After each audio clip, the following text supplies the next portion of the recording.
What's the viewers?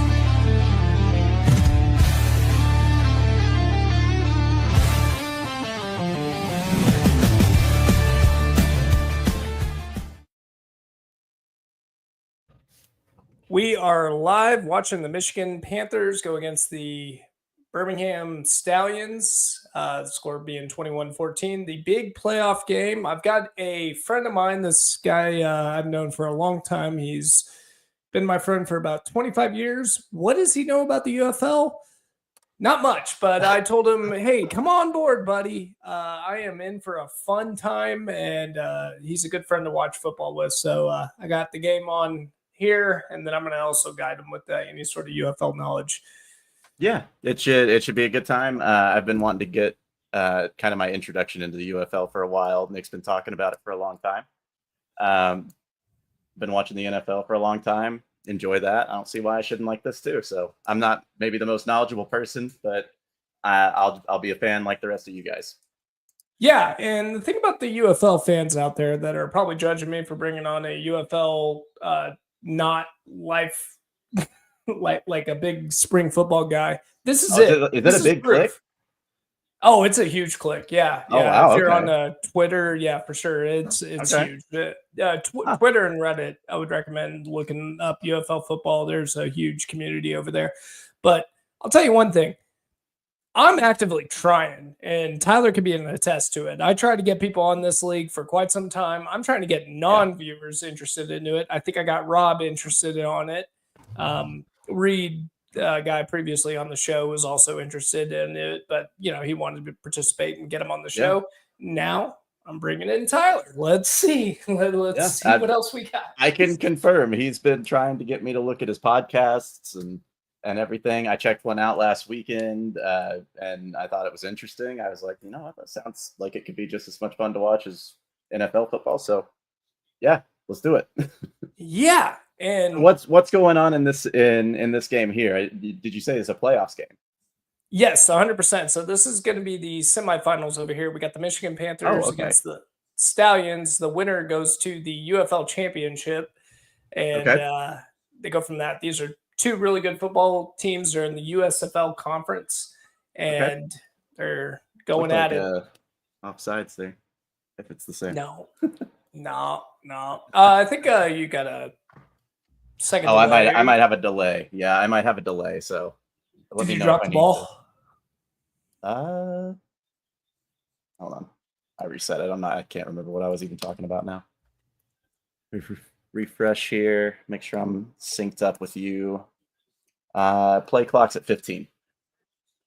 Pretty close? Yeah, we'll go with that. 2 seconds behind, but Oh yeah, that'll work. Everything that you see. So there you see Skip Holtz. A cool thing about the UFL that they'll do is if you got the audio up, I don't know if you do, but if you do, you can actually hear what the coaches are calling on the field at the same time. Really? Yeah. That's pretty cool. Yeah. And sometimes they'll do a live interview with the backup quarterback, and he'll walk the fans through how they are calling the field and what the play is actually going to be. Okay, that's pretty cool. His shoe came off. I like the way they're trying to get the fans involved in that way. That's kind of something you miss in the NFL. Like, you know it if you listen to sports radio and stuff, but you don't get to hear it live in the moment, and you just get the announcers talking about it. So yeah. Sorry, I'm trying to do something here. You're fine. Trying to get rid of that. That was annoying. StreamYard. We use StreamYard over here, folks. So, get a kick out of it. Oh, this is going to be interesting. See this right here? This is a challenge. A super challenge. Yeah. Is that different from a normal challenge? Absolutely. So in the UFL, what you do is you throw a super challenge out there, and they actually can challenge any call on the field whenever, whatever it may be. It can be any penalty, and you can just throw it out there and try to get a call. And they get one. Okay. Only one. Only one. I was going to say, that sounds like a nightmare if there's more than one of them. But okay, that sounds pretty good. I like that. You could slow down a game for sure if you end up doing that. But in this case, I think what are they going? Roughing the passer, I guess. So then Pereira, everything that he's saying right now is going to go to the audience and the crowd too. So it's not just us that For hears real? it; it's everyone. That's cool. Yeah. You know, That's pretty cool. I think this is something that the NFL should adopt. Even if they make a bad call, at least you understand the mindset of the refs as they're making a terrible call. Yeah. Yeah. I mean, it's much more transparent. I like that.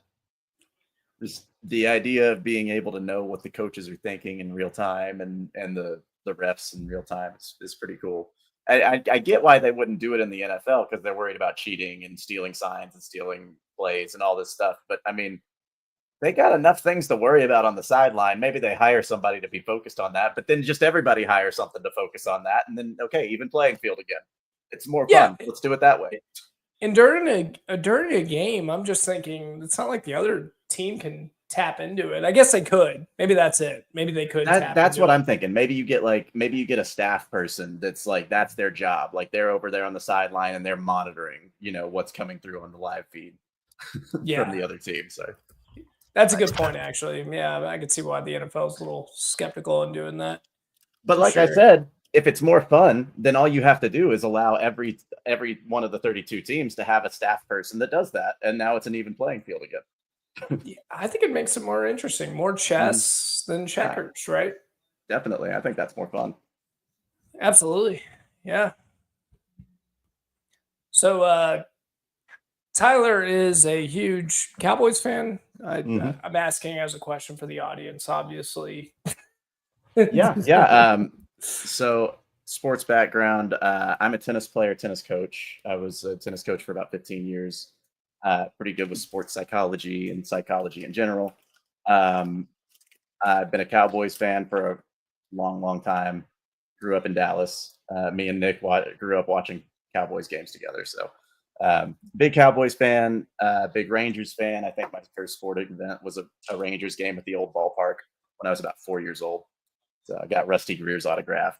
So Nice. Yeah, been real big into Dallas sports for a long time. I was there at the academy to buy a shirt when the Mavs won the championship in 2011. So, I was there with you. You were there with me, yeah. I was gonna say, I think you were too. Now that I say it, sober as hell, I believe. Surprisingly, yeah, we were. Yep. Didn't drink a dime. No, didn't either that night. That was a good night. No, we got plastered, folks. We got. just don't tell them, Nick. Clear. Don't tell them. Yeah, we got what the kids would say, effed up. Oops. In that game. Yeah, big Dallas sports fan for a long time. Wouldn't cheer for another team, even if the Cowboys have been disappointing me for the last 3 or 4 years, and I haven't been as into it recently. I wouldn't cheer for another team still. Yeah, and we were actually having a little private conversation a little bit before this, but this is something that I'm really big on. Is a lot of people are upset in the UFL about fans showing up for the Showboats or the Roughnecks or these teams that didn't do too well this season. Great names. I don't know these. We're going to have to go over these names later. That can be something we do in a minute. Well, I'll tell you one thing. Look up the look up the Roughnecks logo. It's really cool. Okay. They take an homage to the old Houston Oilers. Now, I lived in Houston. Tyler hasn't, but I do have this weird love for Houston, and I think it's really neat that they actually took on that Oiler logo right over there. You see how they did it? They got the rig. I'm pulling it up right now. Yeah. Oh yeah, that's cool. That looks just like it. That's a really good homage. It's its own thing, but you can definitely tell what it's inspired by. That's cool. It even reminds you of the Astros a little bit too. Yeah, it's got a little bit of a Astros thing, which again, me and Tyler both hate. We do not like the Astros. Yeah, no, that's not okay. Just Astros. But we have a weird respect. I don't know. I get why you guys been like it. We don't like y'all as much as you don't like us, so it's fair. Yeah, To each their own, I guess, but it's not okay still. yeah. The funniest bit that I had during the 2023 World Series was that we have all these Austin folks that don't really have a baseball team, right? And while we were playing them, Yeah, who do they cheer for? exactly, right? Yeah, So I knew someone from Houston that was working there, and then he knew me, so we were just ripping each other to holy hell, right? right. But then we were talking to this guy about this baseball series. He goes in, the friend that or the coworker that doesn't know anything about the Houston Dallas rivalry, and he Right. goes, "Hey, as long as the Texas team wins, I'm good." And we both just looked at him like we were in one agreement. The You one thing we can just, agree on is that we cannot agree. yeah. We looked at him. We're like, "You just don't get it, buddy. You just don't get That's it." not happening. I want this team to lose like a mother trucker. I have Right. no sympathy for them. What do you mean as long as it's a Texas team? That's Uh-uh. disgusting. Not here. I would rather the Yankees win than the Astros. You know what? Unfortunately, I think I'm with you on that. Yeah, I don't need Houston winning World Series. Get out of here. No. Especially where you are locally, you'd have to deal with it Yeah, a yeah, lot yeah, more than I would at least. I'm not yeah. so close to the area. Yeah, this is the kickoff thing, by the way, that they adopted. I don't know if you have it Okay. up there yet, but Yeah. What's different here? it's exactly Oh what, wow. yeah, it's what the NFL adopted, changed it Yeah. up, and moved Is it. this where they got that from last year? Yes, they got it from the XFL. They got it from the Okay. XFL. And Okay. then, I'm glad you mentioned that because what is that and compared to this? so Kind the of XFL and the USFL, they were two separate leagues heading into Mhm. the year. Okay, last year, and then they had a grand merger last year in the Oh, okay. So it's all one 2023 thing season. then. 2024 season. Yeah. So they decided to combine it. And then the NFL was using the XFL as a feeder league, or not a feeder league, but like a test league for rules. Okay. And Oh, that's a good the, idea. yeah. And so the NFL really liked that thing of it. What was weird is last year they adopted the USFL rules, which is just basically they didn't care about safety. They just said kick it off from the 20. I want returns. I Right. don't care. And then this recent year, because of the NFL adopting the old XFL rules, they decided to go back to what the XFL is doing just to make the NFL look a little bit better. So I'm really happy they stuck with it. Oh, yeah. Um, No, I liked I'm a that rule. I fan. didn't know this is where it came from, but I as soon as I saw them line up together, I was like, "That's weird. What are they doing?" And then I was like, "Oh, they're just meeting in the same place but slower." Yeah, duh. Yeah, Let's do that. it makes perfect sense. And Mhm. if you kick it out of bounds or out of that zone that they were showing, they take the ball at the 35 instead of the 25. So it's like a huge penalty if you kick it outside of that zone. So it encourages returns and at the same time encourages uh, kickers not to just kick it out of bounds. Think about this, and if I'm getting too in the weeds, you let me know because this is your show. I'm just here asking questions. Go But crazy. Let's get weird. okay, imagine this: you've got the old rule where they come sprinting from one side of the field to the other, and they meet in the middle, right? You need Right. athletes who can maintain that pace and run that fast and get there. What I'm getting at is you can have a different body type. You can have a different guy there now. How does the game Mm, change and evolve with this new rule where before you had to have a certain streamlined straight not distance runner but a quick um, time to get to the middle of the field and a straight runner. You don't have to have that now. You could have more like a guy that might be built for the defense or something like that. And like, how does that change things? Can you do something different? Does that make any sense? What do you Well, think? you could definitely do whatever you want, but no coach seems to be changing their style on that. But I think you're onto something. I think you've got like a little edge over there. I'll tell you one coach that would have changed Bones Fossil for the Cowboys. When they adopted that rule, he was all excited because I Really? look at him as a borderline cokehead coming up with ideas. I think I'm he glad that's just where your mind goes when I share my thoughts. yeah, right. Yeah. Tyler, cokehead over here. Right. No, just That's what I'm he's here one. for. I'm here Yeah, for. I'm here to go in interesting directions. yeah.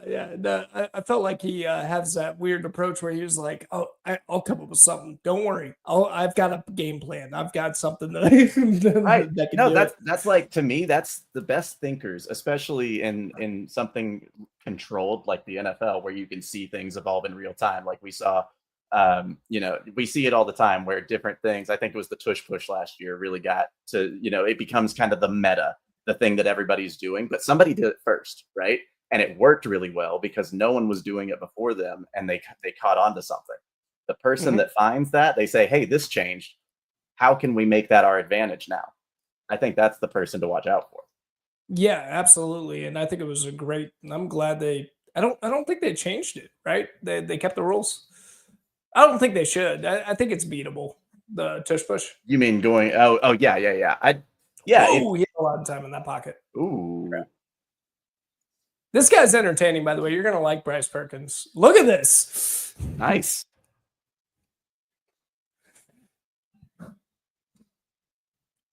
Yeah, he does.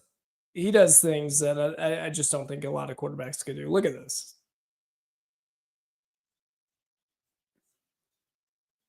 He's like, How? how, uh, what's my question? How careful with their quarterbacks are they in this league? It didn't seem like very careful in that play, but maybe that's just him. are you talking about just sliding or the coach telling him to chill I out? mean, if that was Dak or somebody in the NFL, we'd be yelling, "Get down, get down, get down." You know what I mean? It is the playoffs, so you have to remember that. So maybe they're True. just like let it go. But I think they're just as careful as any other team on their quarterbacks. It's just a playoff game. So hey, Mike Nolan used to be a coach of the Dallas Cowboys. By the way, do you remember that? Yeah, I do. Yeah.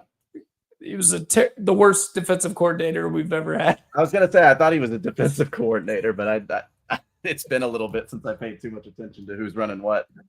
And he was the absolute worst. He was the worst, like historical worst defensive coordinator we've ever had. Oh, that's rough. Has he found a better? Is he fitting in here better? We were talking about the cokehead reference. I think Okay, he maybe that has doesn't that. bode well as an answer. But go ahead. I think he's got the same thing where he's got game plans in his head, and he wants everyone on the same page. When you're talking about defense, though, if it's way too complicated, Mhm. defenders are just going to be like, I don't know what to do. So Right. throughout the year, he was coming up with these weird concepts that our team could not figure out. And then finally he had to simplify it. And it got a lot better after that. But man, it was terrible in the beginning because I don't think our Cowboy players were up to his level on intelligence of the game. Big play. Got him. Look at that.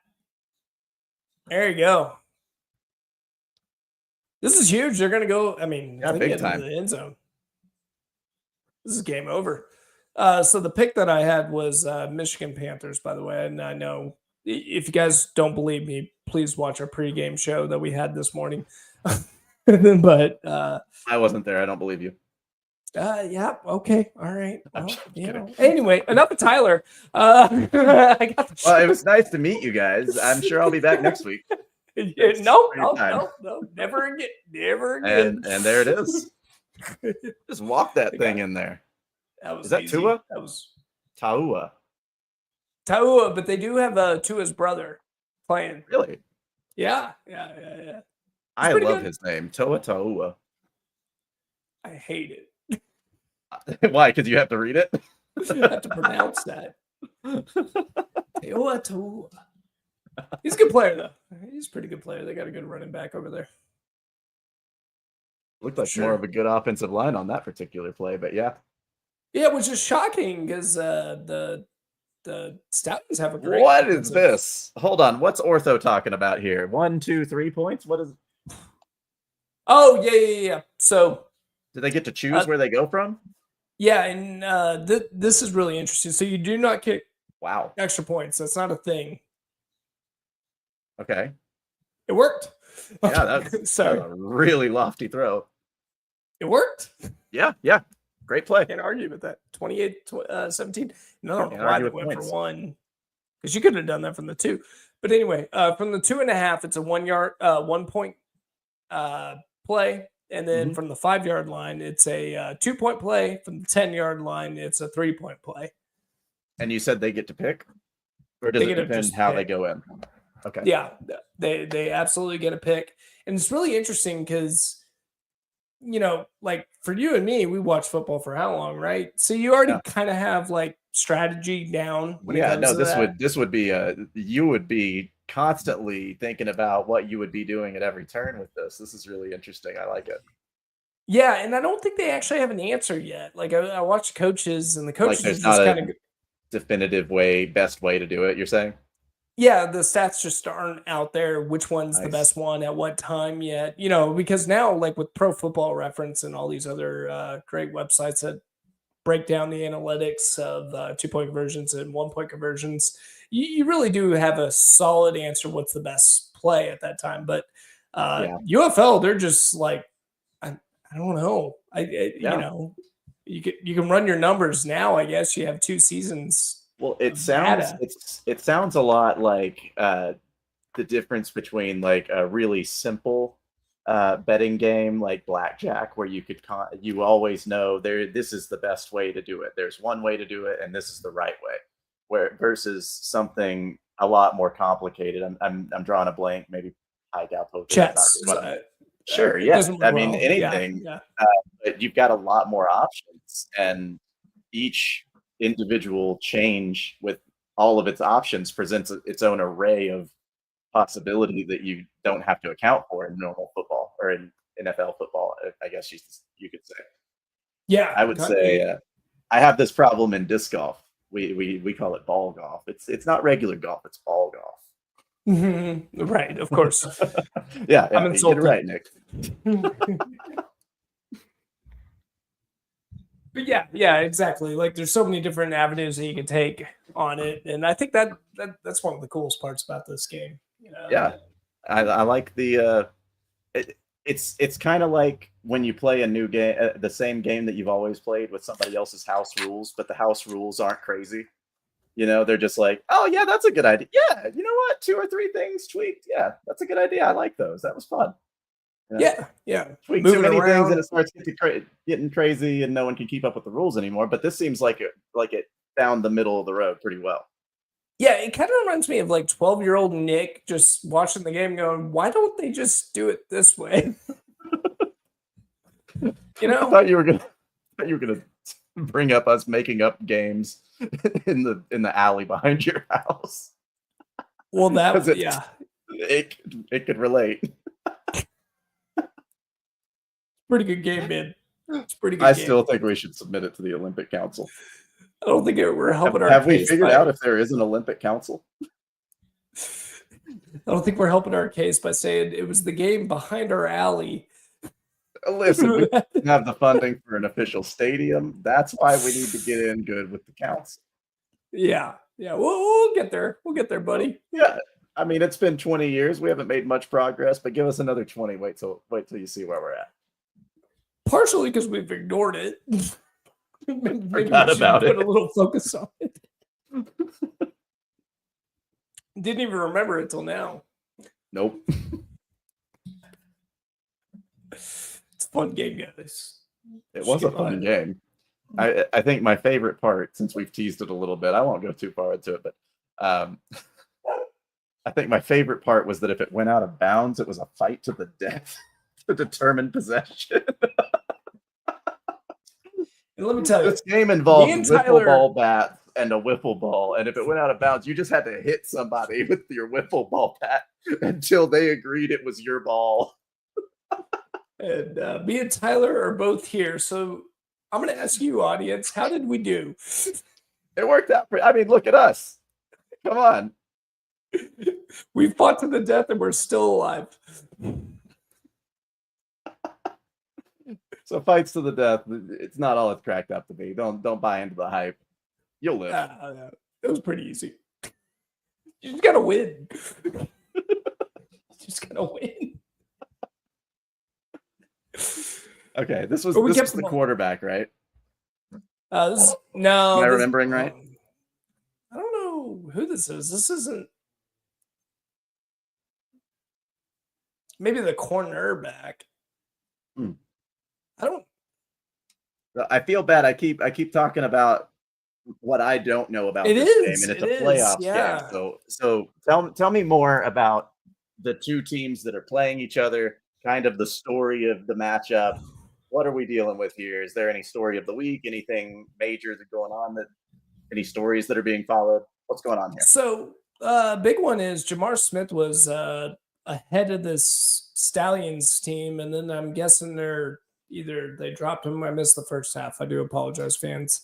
And then they put in Matt Carroll to take over this offense, who's a really good quarterback. I don't know if they made him the starter or not before the game, but either way. Okay. So I guess that's one of the biggest stories is Jamar Smith is sitting while they're, and he would be under center right now. Yeah. Normally, well, he just recently took over the job, so I guess Matt Corral came back from his injury and it is Corral. Took it over. Corral, yeah, that's the proper way to pronounce it. But it's looking pretty good, I guess. I don't know. He's a good quarterback. He really is. He can make a difference. But the Stallions, they've won the championship in the last 2 years. Okay, really, USFL. And then the UFL championship. So this team's like the one to beat. They're the Alabama, the New England Patriots in our day.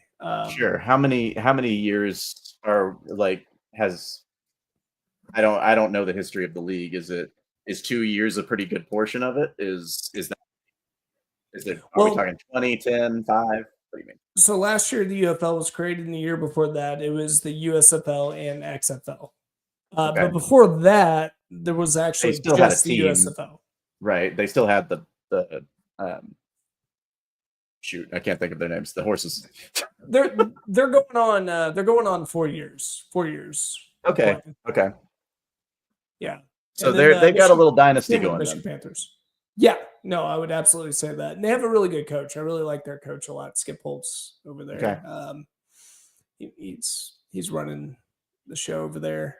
I am a little shocked he can't find a job outside of spring football. I don't know why that's the case, because I really do think he's that good. Okay, well, tell me a little bit about Michigan. So same thing coming in against a dynasty team. What's the deal? Yeah, they're winning. But they've had the last year they had I think the second best UFL team, and this is them. This is a monkey on their back. For sure. They've got to get the heavy half of the bracket. I think so. I think whoever wins this is probably going to win the championship. Although, DC Defenders, St. Louis Battlehawks, those are two good football teams over there. Sorry, go on. Well, it's a neat they are the king. Yeah, back-to-back champs. Got nice colors in the jewels. It's good to have. Not having a good. I'll tell you one thing though, they're not having a good game though. Being down 11 and having to punt the football, that's not a good sign right there. Yeah, it seems like they have some stuff to figure out in this half. It seems to me Michigan's kind of figured something out here.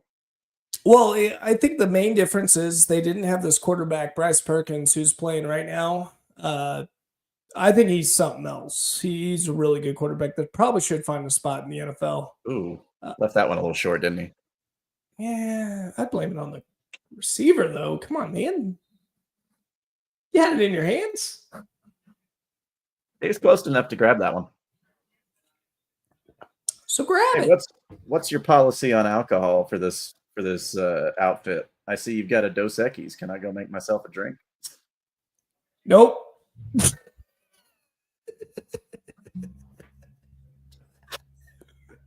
All right. We have a zero Fine. policy on the I UFL won't. Homer Hour. Zero tolerance.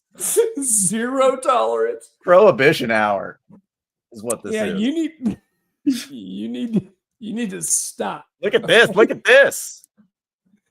Oh my God, this thing's blown wide open. Wow. Oh my God.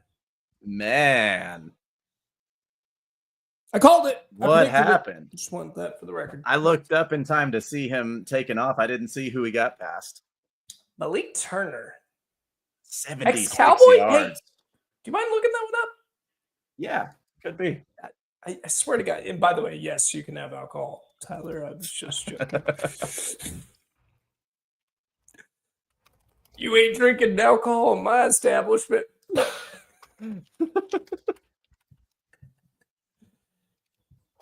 Malik Turner, I remember. Yeah. Yeah. He was Currently a Cowboy. for the Michigan Panthers. He previously played for the Cowboys during the 2020 and 2021 season. Very nice. I remember him. I remember him. He was pretty good. You've always had a steel trap for things like that. I don't ever doubt you when you say you think you remember somebody from the Cowboys or something like that. That's I've learned better than to doubt that one. 9 times out of 10 is because they did something wrong and I hate them. I believe that too. I believe that more than the other thing. Like I remember one good thing, but look at that. Look at him go. 44 NFL games. 44, yeah, not too shocking at all. I mean, all kidding aside, if I remember correctly, he actually played really well for the Cowboys. I don't know why we cut him. Yeah, he had a pretty long career in the NFL. He went undrafted in 2018. Started with the Seahawks. After being with the Cowboys, he was with several NFL teams, including the 49ers, the Raiders, the Texans, and the Colts, and only signed in 2025 with the Panthers. 2025. Wow. Well, he's looking really good. You're more than welcome to make a drink, by the way, Tyler. Yeah, I'll jump out of here real quick, and I'll be right back. All right, come on back.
Well, I'll tell you one thing: the Birmingham Stallions are going to have to answer for that.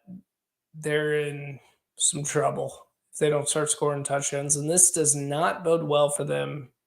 Specifically because they're not a high passing team. I mean, they usually have to rely on running the football. So I am curious how they're going to pull it through. That was a big pass. And I think we're dealing with the penalty here. I think the Stallions' tenure has ended, in my opinion. It might be in some trouble.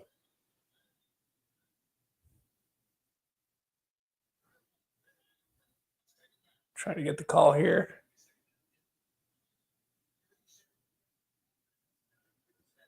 Illegal shift. So, Can't do that.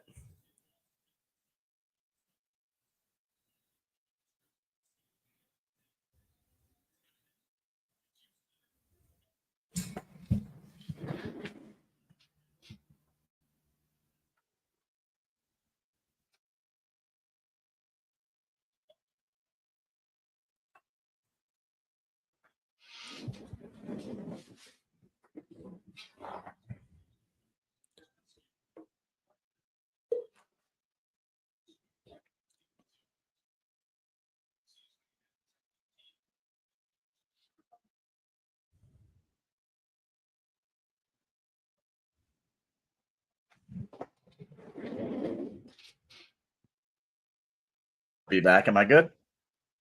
Can you hear me? You're back, buddy. Sorry about that. You're I back. probably turned my thing off in a way that made it difficult for you. Sorry. I saw you when I turned my camera off. I looked back and you were looking around like, it's like, uh-oh, what did I do? Yeah.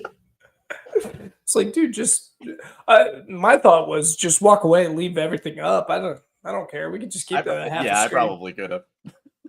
Yeah. The producer is really upset with you, Tyler. Why? What happened? They're not being crowd enough. Are they not yelling good?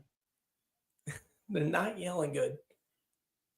Ooh, that was huge. Nice. I think we're gonna get back into this game. Yeah, I was about to say, if you're gonna get back into this game, you have to have plays like this, and it can't be a flag. Another interesting thing you should know about is instead of the onside kick, what they do is a 4th and 15. Or 13. I think it's 13. But to get the ball back. Walk me through this. I'm not following you somehow. Okay, so instead of an onside kick to get the ball back, it's normally 4th down. You're about to punt and you fake it, or you're not faking it. No. This is after a touchdown. So you have a kickoff and an onside kick, right? Mm-hmm. Okay, forget the onside kick. That doesn't happen. You just go for it on 4th and 13. Okay. And so wherever do they do it often? Well, sure. If you're down by this much, they might. Yeah. Oh, man. How did he drop that? Mm-hmm. That's what I was thinking. How did he drop that? No, yeah, it was you. It took me a second to wrap my head around that, but I see what you're saying. If you're down by a whole lot, it's better for having a good game. It's kind of like the stuff they're trying to do in the MLB with the pitch count and the batting box time, or just like, let's make a better product. Let's show a better game. You know, if you're down by 30 points and you have to do an onside kick to get the ball back, and there's 10 minutes left, and you don't have a chance, that's 10 minutes of wasted product. Yeah. We can't sell that because no one cares anymore. You know, if they've got a chance to come back into it, yeah, I'm going to keep watching. That's much better.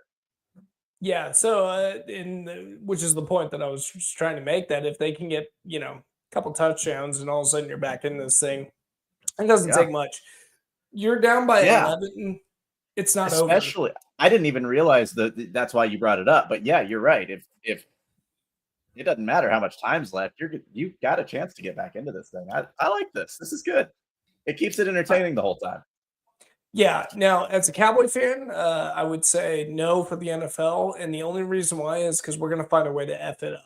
Listen, we need to F it up. We need to mess up so that we can come back in the fourth quarter. And if we don't come back in the fourth quarter, that's one of the half the times that we don't. But it's really exciting when we do, and we really like that. Thanks, Jerry, for 8-8. Yeah.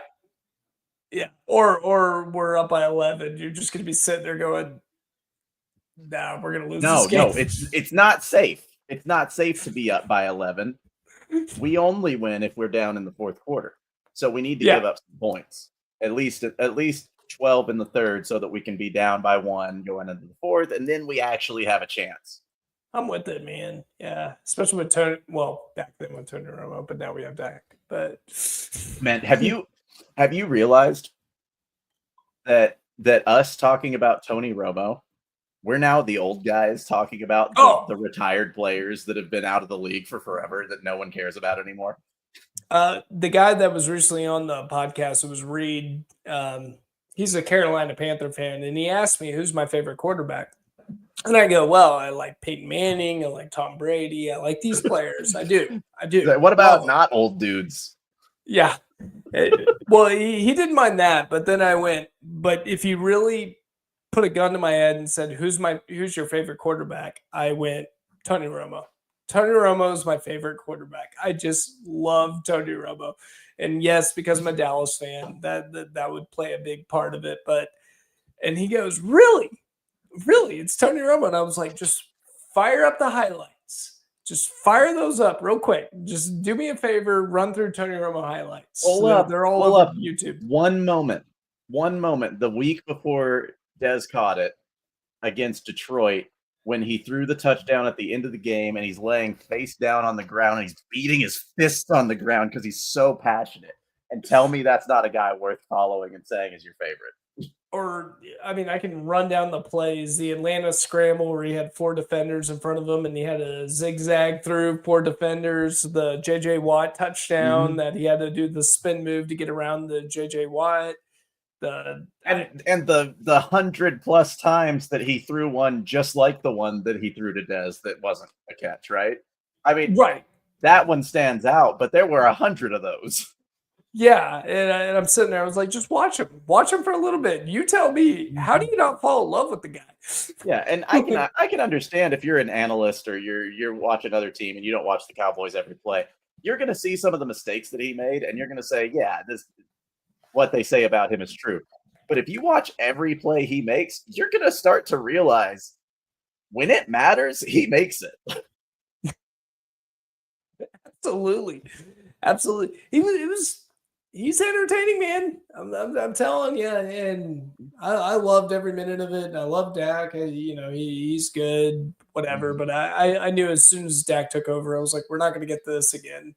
Whatever this is. Yeah, I mean that was special. That was special. I mean, think of the run of not bad quarterbacks, but just quarterbacks that couldn't compete and get us to the next level. That came before Romo. I mean, every team's got to have that. Ooh, did he catch that? Yeah, he did. He caught that. Yeah, he did. Oh my! Wow, dude, do you understand that pass? That was a bucket. He shot a 3. That was wild. It was so close to being intercepted that I thought the guy that almost intercepted it was the receiver. I looked up in time just to see the catch. I thought it got intercepted when the guy on the ground caught it because he was past the other guy. No, that sucker dropped it into the bucket over there. That was some incredible touch on that ball. Yeah, credit to Matt Corral. That was. I mentioned awesome. This kind of jokingly earlier when I don't remember which team it was, but one of them threw a pass just like that into the end zone over the right, a fade, I guess you would say, but it was really high like that. And I was kind of joking about it, but now I've seen it twice in the same half. Is that more common in this league? And is there a reason, or is that just a coincidence? No. I think it's just smart quarterback play. You would see it in the NFL. Maybe the quarterbacks are not as talented in this league or whatever, but that kind of throw right there tells me, and I've been saying this for a while. Look at that. That's beautiful. Oh, so gorgeous. Good spin too. Love it when you get a good spin. You don't always get a good spin. Yeah, with touch. Usually a touch throw, the spiral doesn't work. I meant the celebration. It was a good spin. Sometimes it just falls right over. You walk away. They never look at it, but he knew. He looked at it. He pointed at it. He said, "Look at that good spin." That's what he was excited about, really. I mean, the touchdown's nice too, but Sure, hey, we can all score a touchdown. Me, you, anybody can score a touchdown. But can you spin a football like a top? I think I have a better chance of doing that than scoring a touchdown. But do you think you could kick a field goal in the NFL? Or the UFL for that matter? Let's talk about the UFL since we're watching the UFL. Yes, either way.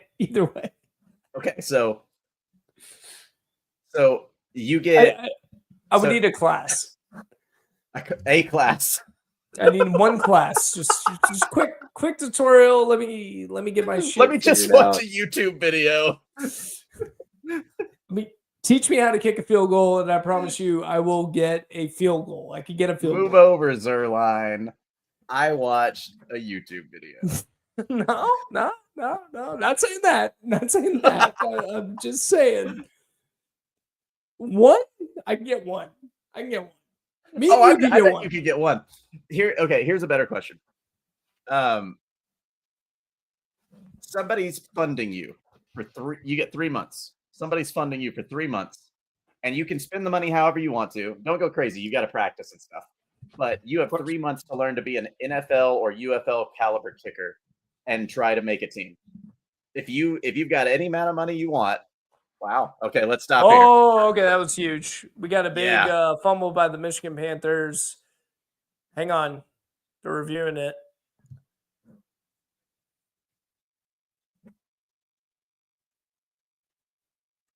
What's the call, folks? Is this a higher scoring league generally than the NFL? I would imagine it would be. You know, I was having this discussion with Rob, and Rob was like telling me, he's like, dude, they got to score more. And one big thing about the UFL is it's just like the NFL. Yeah. In the beginning of the year, the offenses suck and the defenses are capitalizing, but it just takes a while for the offenses to get their timing in place. Once they get their timing in place, certain routes, running plays, getting your offensive line to actually hit the right spots at the right time in unison, then the offenses start cooking. So in the beginning of the year, this was one of they didn't score at all, and now they're starting to score a lot. Now I'm used to it. He didn't know what he was watching, right? Because this is his first year in the UFL. Yeah. He was thinking, this is it. And I'm trying to tell him, I told him, I was like, no, I promise you it gets better. It just takes a little time to get cooking, you know? But yeah, I think. Well, let's go back to this play. I don't want to get off on something because this is a big moment in this game. But I will come back and ask you a question about that. Okay. Yeah. It's a fumble, right? Was that? I think that was a live play, right? Yeah. They called it. They called it. It's a fumble. Stallions okay. ball. Stallions ball. Okay. Wow. Give it right back. Wow. You don't see that very often. Yeah, that was pretty bad.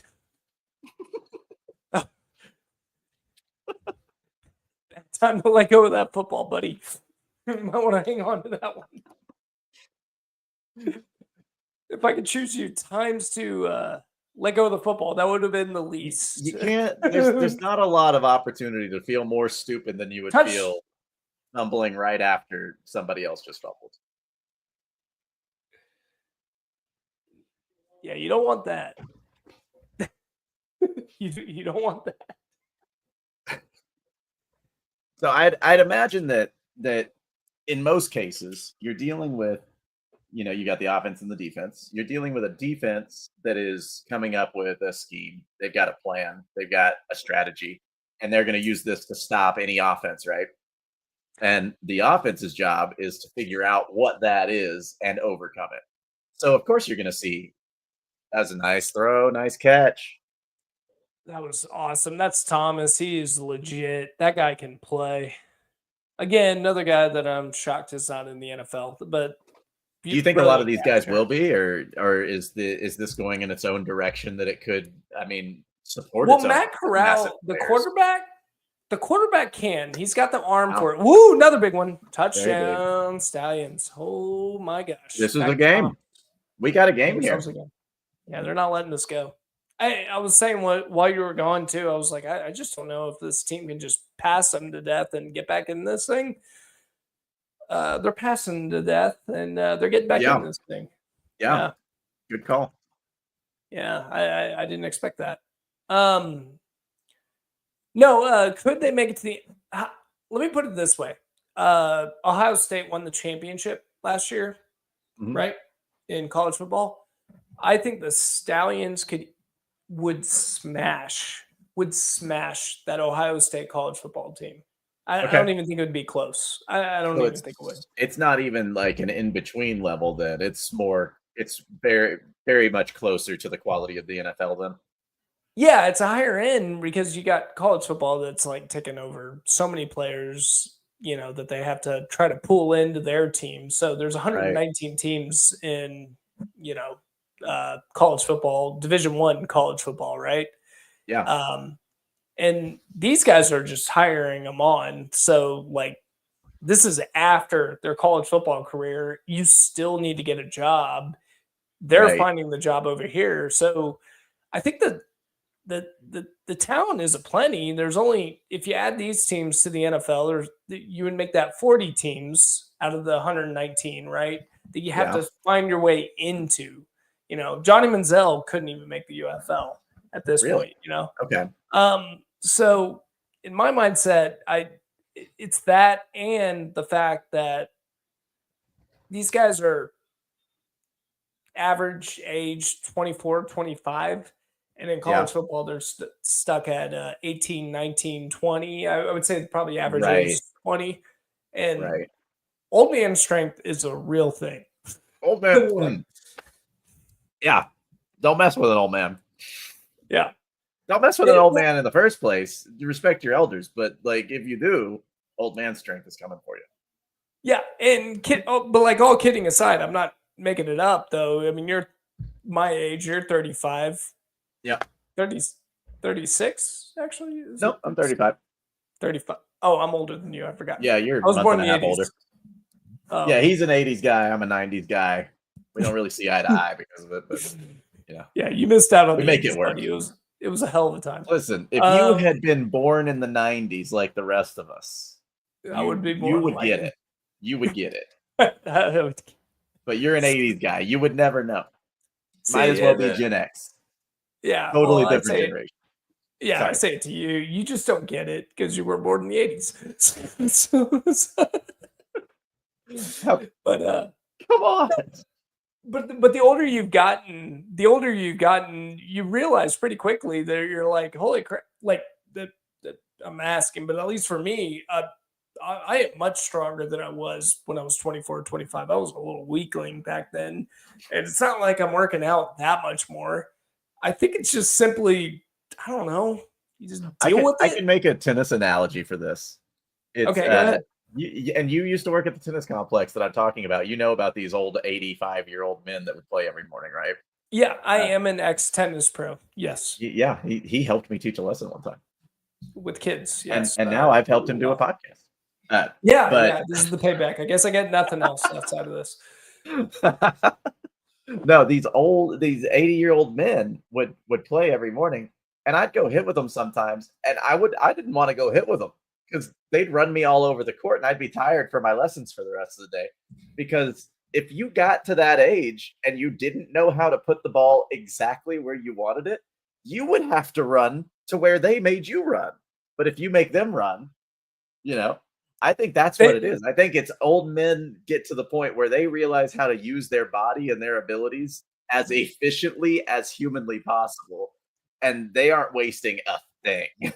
Yeah, leverage is a big thing. But in your tennis analogy, right, the player doesn't want to run around. He's like, I'm going to play my ass off to make sure that I am not moving around and I'm making sure my opponent is. Because if you're running, I'm not. Yeah, and that would hurt me. So I know it's going to hurt him. So very proactive. It's forward thinking.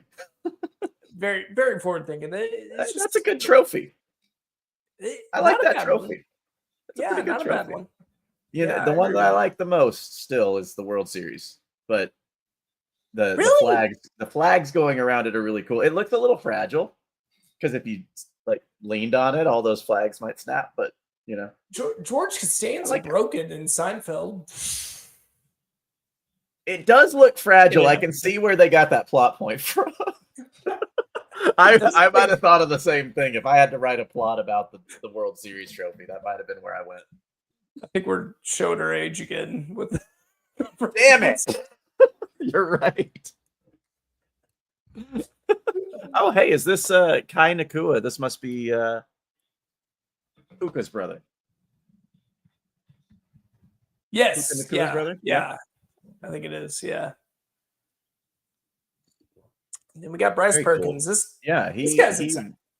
You remember how I lost in the semifinals of our fantasy league last year? I drafted Puka Nakua first round. Would you learn? He gets hurt. It's his second year. I don't think he has a trend. I don't trust the guy. I'll give his brother a shot though. He seems more reasonable. He hasn't gotten hurt yet. He As far got. as I've seen, it's my first game. Tyler, I'm glad you're mentioning him. He actually got in trouble for slapping a fan after a game. That sounds like he hurt someone else. So he's passionate. He didn't get hurt. He hurt someone else. Yeah. Wait, did he really do that? That's a horse collar, right? Has to be. Yeah. Yeah, they called it. Okay. They called it. God, I love Perkins. Perkins should be in the NFL. Let's make it happen. Get that guy in there. Can the Cowboys get him? Do you want that? That's what I was getting at before. Is this going to, because you've got college football, which is below and then you've got UFL and maybe NFL just slightly above that.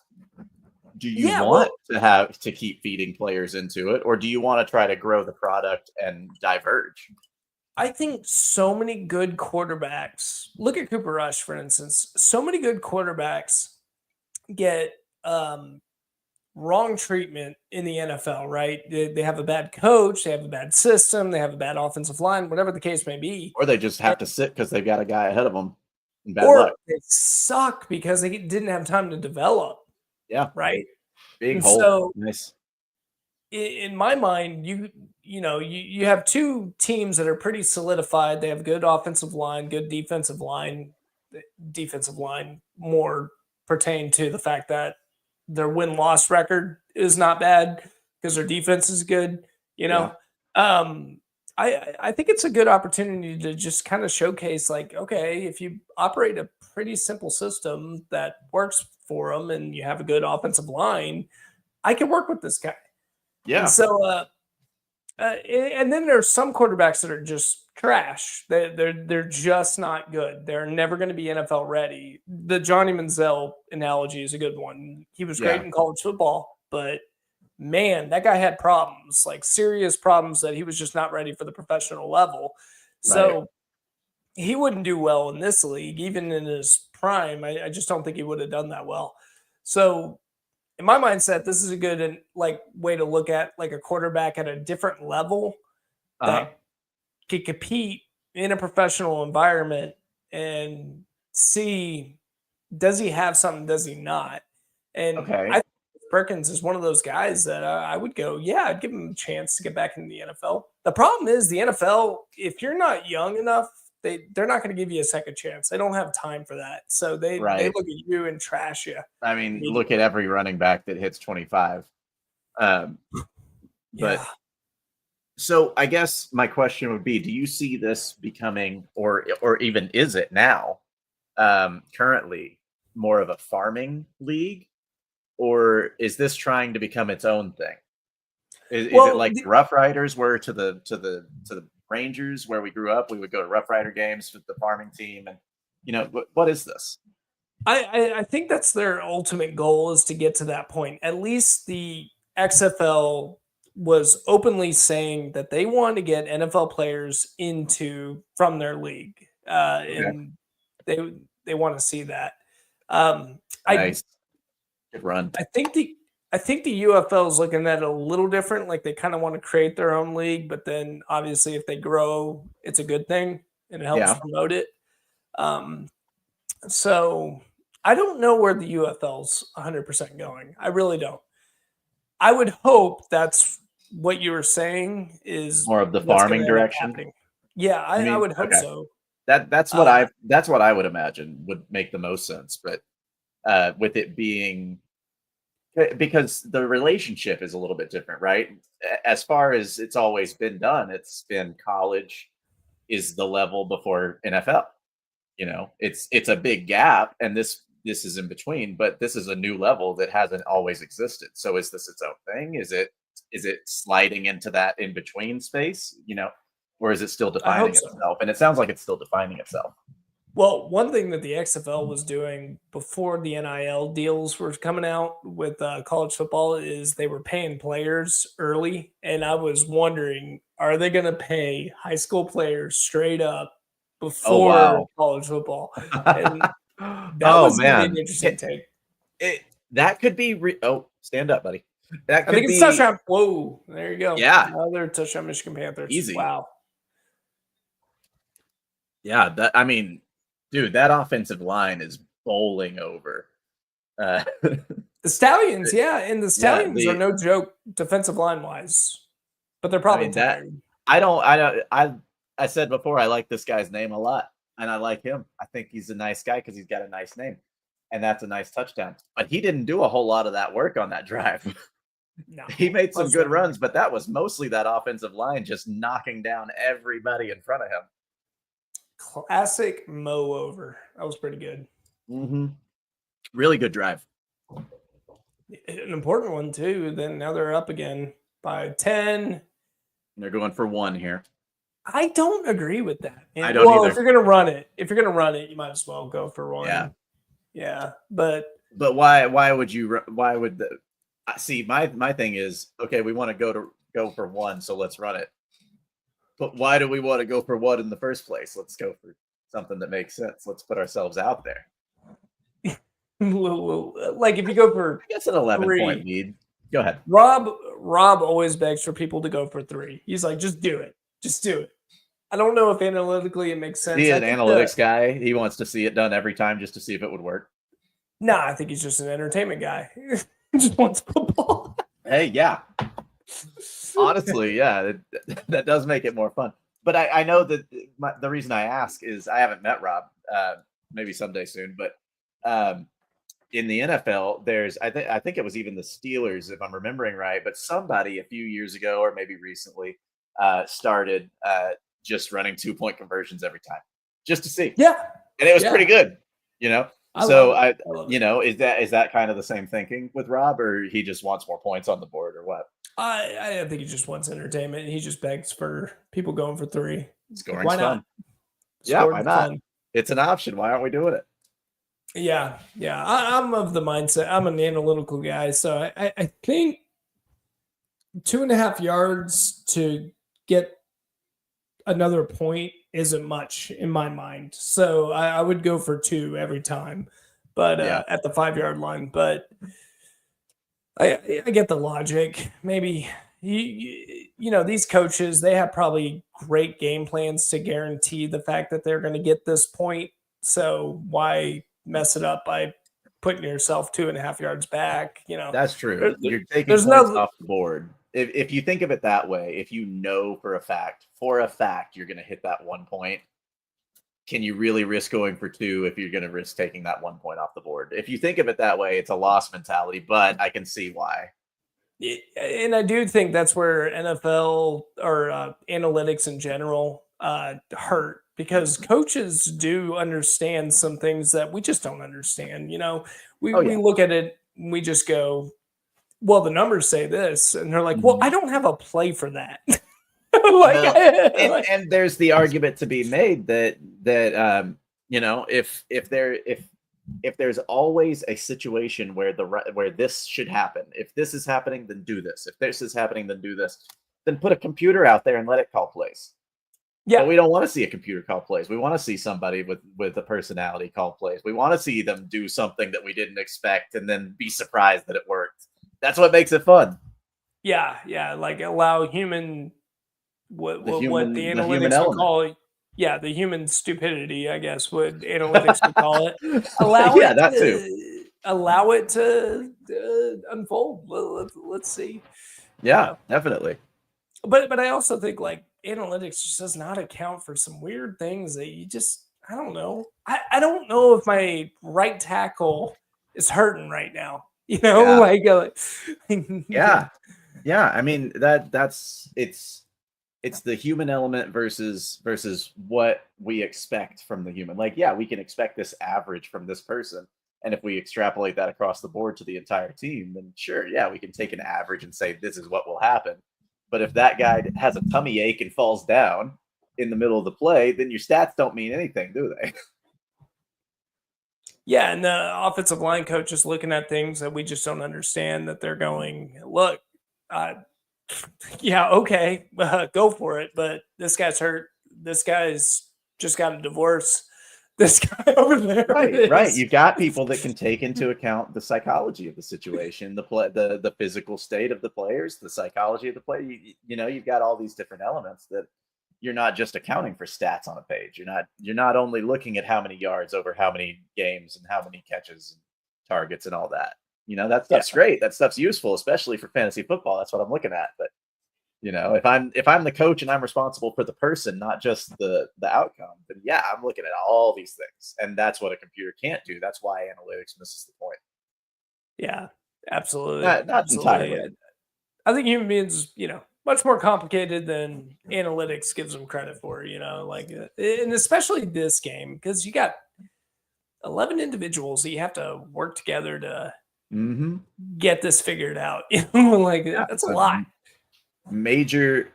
Oh, dude, turn your head. What was there Did he really no drop it? flag for that? He just You're talking dropped about the football.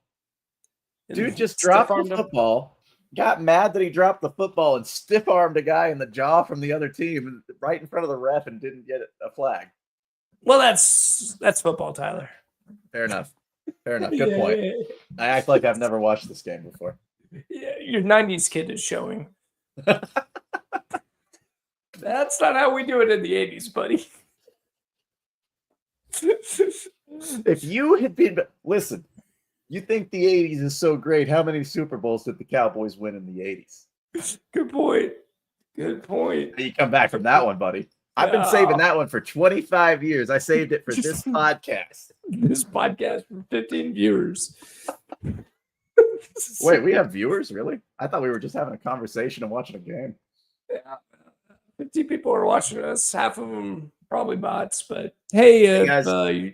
if you are watching, feel free to post in the comments. That box is mighty gray, right on the bottom right. Mighty gray. Good to see you guys. I'm sorry for ignoring you. Happy you're here. Hope you're having a great time. And feel free to fill up that gray box that I keep looking at.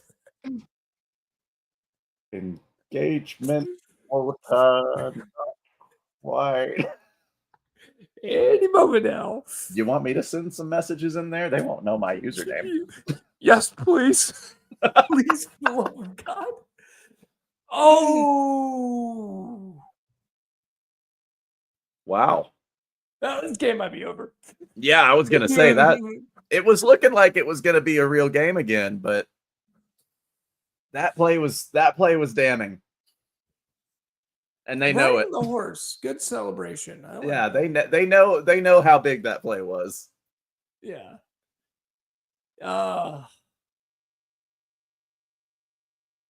That was just dumb.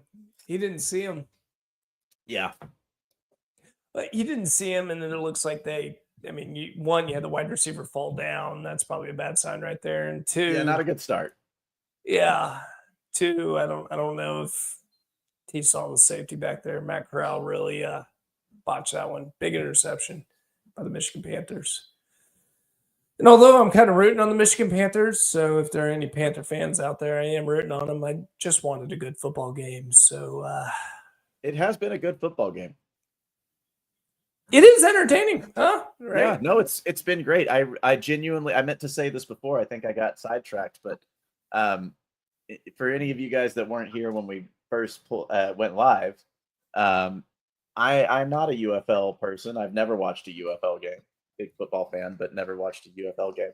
Nick's been trying to get me involved for a while, and I'm checking it out for the first time here. So if I sound a little uneducated, that's why. But I feel like I'm watching an NFL quality matchup here. This is, I mean, there's some differences. There's a few things here and there, but to me, as somebody from the outside looking in, this is a quality product. This is something that I would watch again, that I'm really enjoying. So you guys have found something here that's pretty great. Yeah, well, I appreciate that, Tyler. That the UFL, I've been saying it for a while now, the fans engagement and things like that. I don't know if that's coming out well, but generally speaking, the quality on the field, I hate it when I hear people complain about the UFL. You can say, I just don't want to watch a spring league. You can say, I don't have time for more football. That's fine. I actually get that argument. Yeah. And that's okay. Sure. 100%.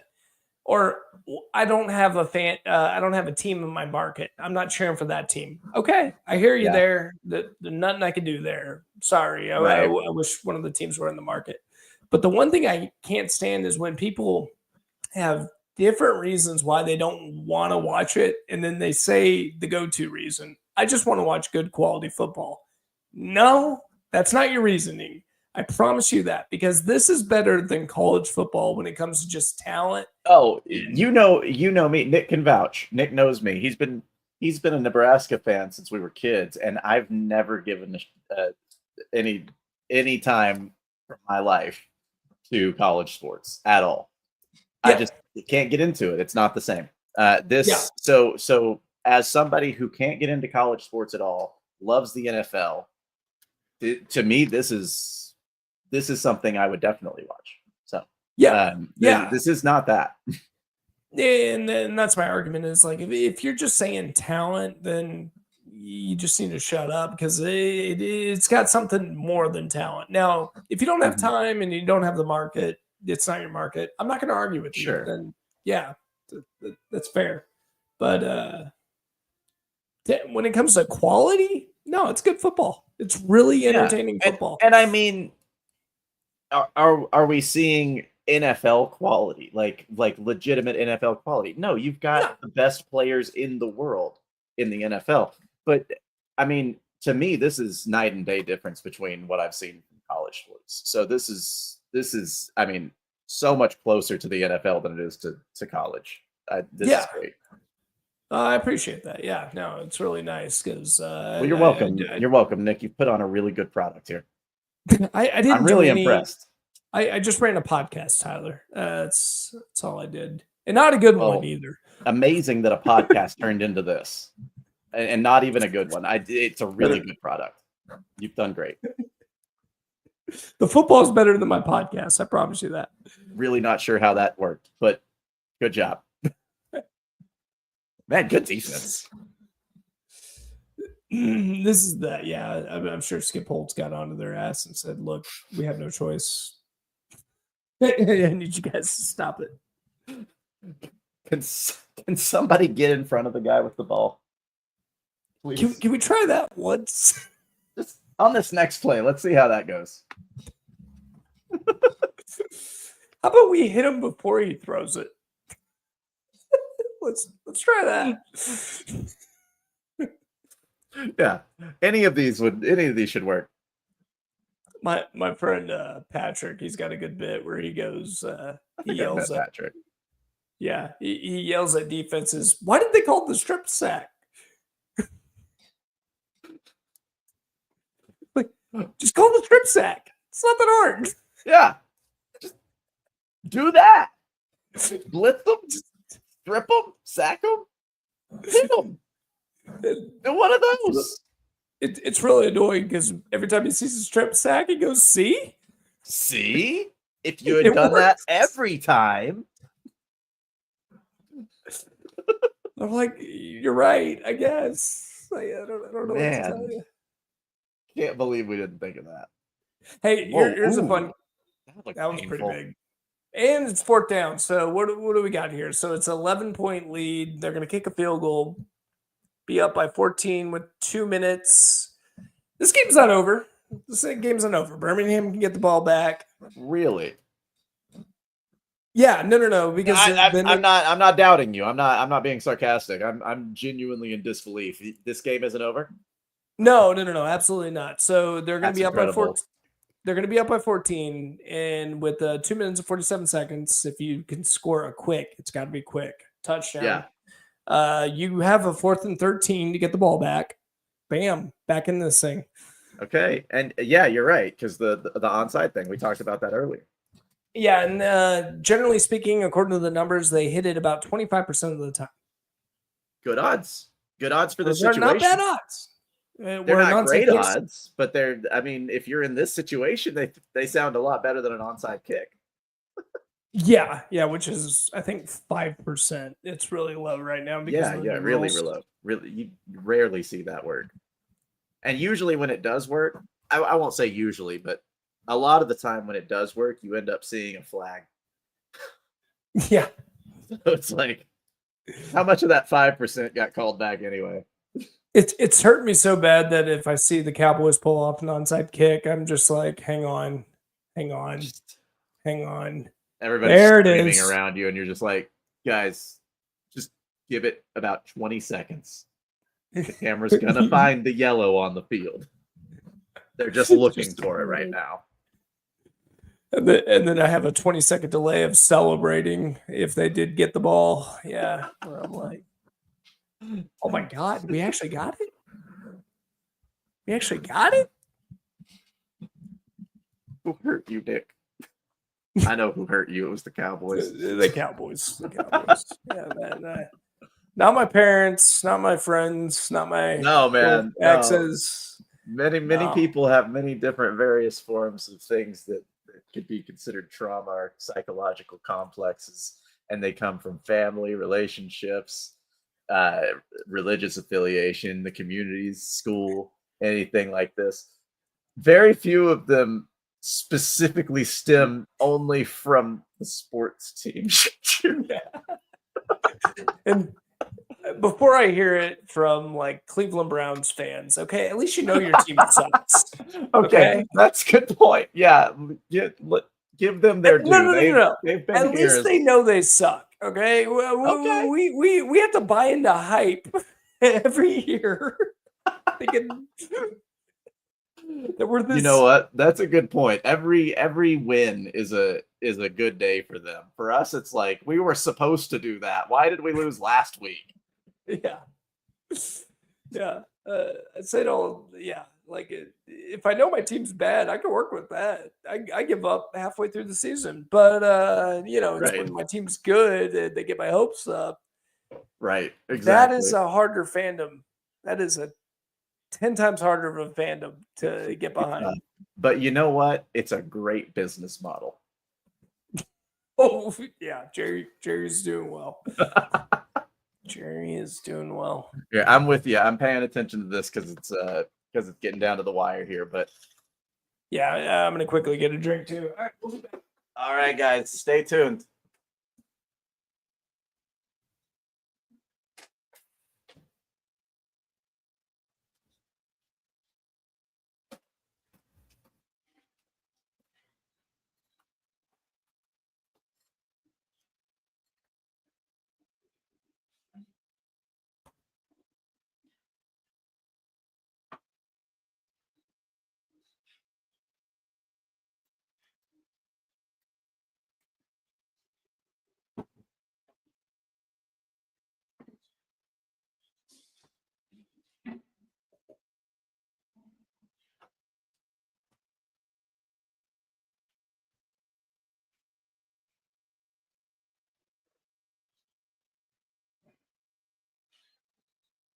Well, that should do it.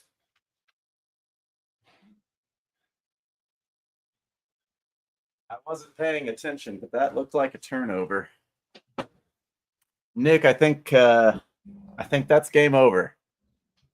Now we're back in it. Come on, man. That might have been a forward pass. That could have been a forward pass. I'm not sure what they called it. I just saw it out of the corner of my eye while I was coming back. Pereira's going to call a forward pass. Let's go. Can we throw the super challenge? I think they're out. I think they're done. I like that. I like anything super. It just sounds kind of dumb. I like it. Okay, well, we dumb, got dude. challenges, but super challenges. It's not dumb, Tyler. Okay. No, dumb in the best way. Dumb to me is a good thing. Look at me. I think I'm a good thing. So dumb is good. I think I'm awesome. Let's just establish that. I think I'm awesome. So I mean, you can have your own opinion, but I Oh, think they dumb's did pretty get good. it. They did get it. Okay. Not a forward pass. Wow. Okay. I thought Okay. that All looked like right. it might have All been right. going forward.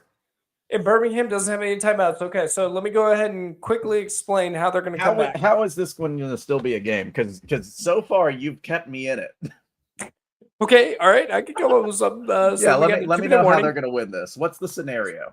So we got a 2-minute warning, okay, and that's what we're experiencing right now. So you see, as it's going to commercial break, okay, so 2 minutes, Right. 2 minutes. All right, Yeah. we're all paused.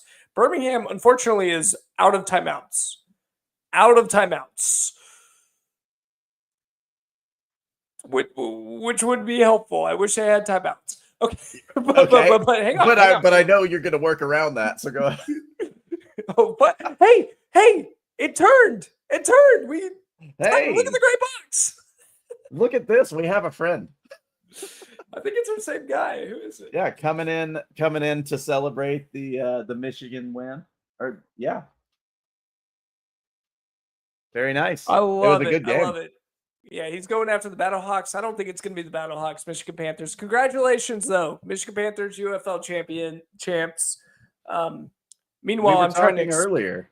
We decided that we think, I don't know you were here, but we decided we think this is probably the heavy side of the bracket. It's probably obvious, but they're a good looking team. pretty good for you as far as I can tell. The cream always rises to the crop. I'm right there with you, buddy. But unfortunately, I'm going to have to explain why the Birmingham Stallions can come back from this. Okay, so 40 seconds. Yeah, I believe in you. All right, I think you can do it. They only have 3 downs, Tyler. They only have 3. Okay. And then they need how many points again? Well, they need 11, but don't worry about that right now. They just need the ball back. Okay. All right. I've heard a lot of good things about this overtime system. I want to see it. Don't tell that to the UFL dude. The UFL Panther fan. Look at it. Look at his name, Tyler. Look at his name. He seems committed. Yeah, he already called it.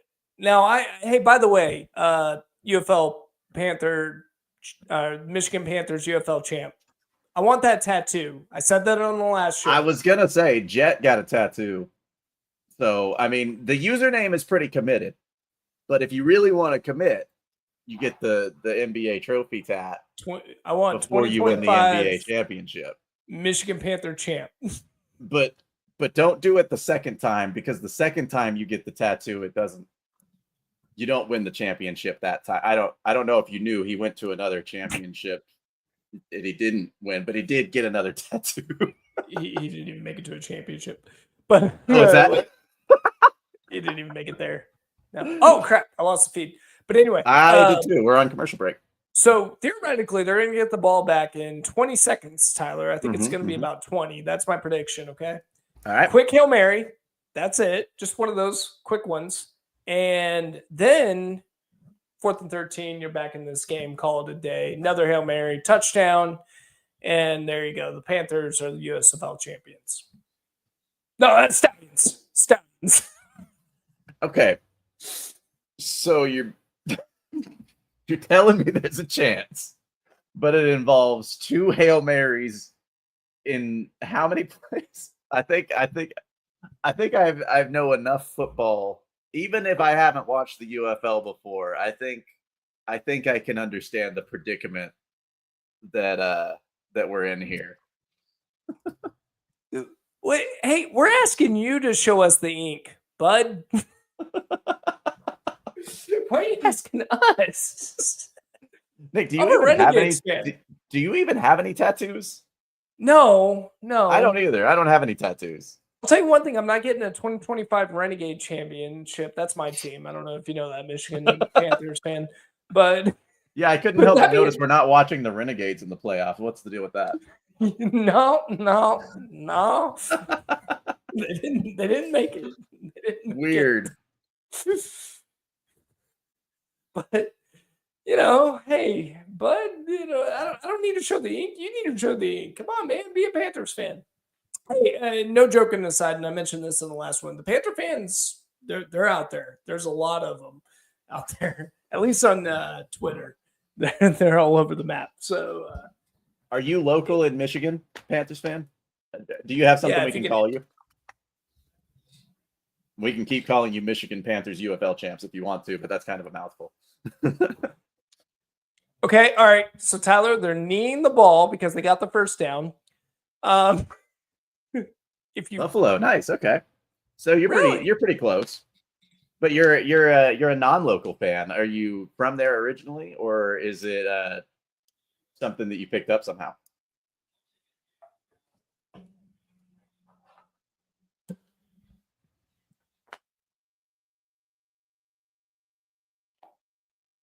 And what does the matchup, Nick, look like going into next week? This will be the championship. We've got clearly Michigan versus. Set it up for us a little bit. Well, it's going to be Michigan against either the Battlehawks or DC Defenders, and my odds are saying that it's going to be the DC Defenders. I have a feeling on that one. The UFL would want the St. Louis Battlehawks because they actually have a crowd. Remember, St. Louis lost an NFL team, and yeah, and so since then they actually have a serious fan group that's out there. That makes sense. Mm-hmm. Yeah, and they're thinking about doing a team in Oakland. I think they should, because the same exact reason, right? Yeah, more like this. This is great. There should be more teams. Hey, and by the way, I agree with you, Michigan Panthers, UFL champs. I love Perkins a lot. I feel bad for you because I think he's going to move up. I think this is it. I think he ends up going to the NFL after this year. After this year, you think? Yeah, well, last year, Adrian Martinez, former Nebraska player, was with the Stallions, and he's right now playing for, I think, Philadelphia Eagles, if I'm correct, right now as a backup. So he sucks now that he's with the Eagles. But he went up. Like to your point, he moved up. So. Yeah, he did move up. Yeah, and I expect the same thing with the fan. Hey, congratulations, bud! I really am happy for you, though. It's real fun when you see your team in a title. I wish I had that feeling, but really happy for all you Michigan Panther fans out there. This is a really big deal. They're going to make it to the UFL championship. They could not get over the Stallions last year, so for them to actually make it over the top, this is a pretty big deal. This would be like the Bills finally beating the Chiefs to make it to the Super Bowl. Tyler, just for an analogy. I mean, based on the rundown that you gave me, if this is a dynasty that stretches back to before the merger, then I mean, the game that I watched, this was a highly competitive game, a lot of good football, a lot of good plays, and the Michigan came through and just shut them down in the fourth quarter. It was a really impressive game from Michigan. So I definitely would say they're probably somebody to watch in the finals because this is the only team I've seen. And I think they'll be there as far as I know. So there's someone to watch in that. No, for real though. To overcome those odds is proof enough that you've got a great team here, and the way that they've played in the last quarter clearly shows that they're ready to take down the championship. Absolutely, and I think this is going to be a team that's going to be formidable. And you want my honest opinion? I think they will be the favorite either way. I'm not big on the DC Defenders. I've got my problems with the St. Louis Battlehawks. So I think the Michigan Panthers are the team to beat, and they should be able to dominate that win. And Tyler, by the way, we are going to do a UFL Championship live preview. So if you want to jump on in for that one next Sunday, feel free to. I love your perspective as an outside fan. Yeah, I mean, it's really fun talking about it. I don't know how much I add or offer to the people watching, but if you're happy to have me here, I'm happy to sit in and chat with you. Yeah, and at the very least, I could care less about how much people want to hear about UFL stuff. If he wants to talk Tony Romo's stats all day again, I could just do I that was during gonna the game. say, I I have think no we had problem with about a that. 10-minute segment there on Tony Romo's retirement in Uh, this UFL podcast. So we could just do 3 hours on Tony Romo. Forget you guys.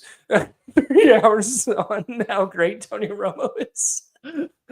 weren't you worried about the gray box being empty, Nick?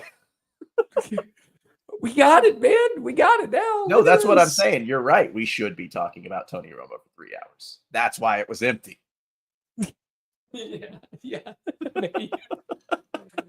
But seriously, hey, no, we appreciate you. This is the second game. This is the second game Michigan Panthers UFL champ jumped on, and hey, I appreciate you reaching out to us. And every time we're on, we'll always shout out to you if you fill up our comment box. Um, you know, with winning good on Portugal. Oh, okay. I don't know. I assume that soccer, but Yeah, must be a football thing.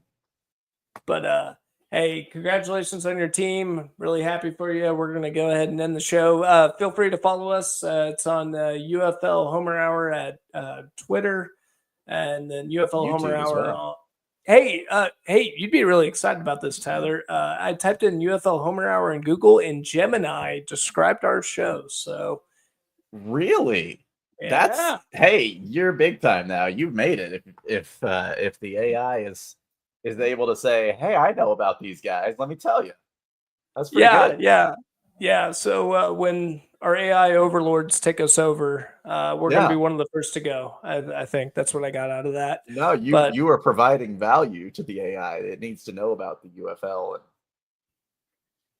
and we're helping. maybe it'll be fine. Everything will be fine. Maybe. Skynet will get us, but we'll take it for what it is. But for now, hey, thank you guys. Appreciate you guys following us. We're gonna go ahead and end the show, and we might do one for the next football game. I don't know. I've got a couple of friends to reach out. I have a turkey I'm smoking, so I need to probably I look need at to that. get some of that. Yeah, and we'll go from there. But hey, appreciate you, and I guess go Portugal. Why not? Let's throw that Why one out not? there too. Thanks All for right. having me, Nick. It was fun. See you later.